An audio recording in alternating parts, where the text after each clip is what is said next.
घरे बसली हठात फोन करी कहले कि रोषे हम तो मुझे किसी न भाभी 100 टଙ୍କା देदेली आगे 9टा बजे रोषे स्टार्ट है एतलू आम खाइबू केतलू। जय जगन्नाथ सांग मैंने तो आज आम टे इच्छा भेज बिरियानी खाइबा तो सब भाई मान सागर मुझे लगे भेज बिरियानी कर तो प्रथम आलू काटिक रखला मुझे बरिस्ता बेंगा पसला चला पियाज को काटिक रखिदी पियाज काटिक रखला टमाट गाजर जुड़न छुई काटिक रखला आम चुली भी लगे बिरियानी बेंगा बिरियानी चाउल को 70% कुक कर रखला आम ये स्टार्ट है छणाछणी तो प्रथम पियाज को छाणी रखला आम लगे पुणी पनीर को छाणवे पनीर को छाणी रखला आम एक सागर जुड़न छुई आउ गाजर को एक साथ छाणीलु मुझे पलि हल्के पनीर खाइबा पनीर खाई सारा आलू को भलसे छाणी रखला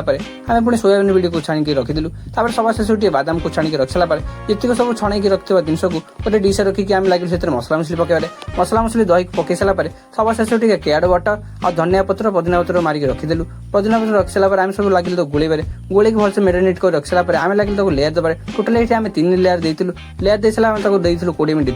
दम दे सारा लगे सब भाई मान को बाड़े भाई मान को बाड़ी रख सारा मुझे बस मुझे निजे खाइबा खाई सारा बिरियानी एक नंबर होता वीडियो भल लगे लाइक सब्सक्राइब करेंगे। रोची जय जगन्नाथ।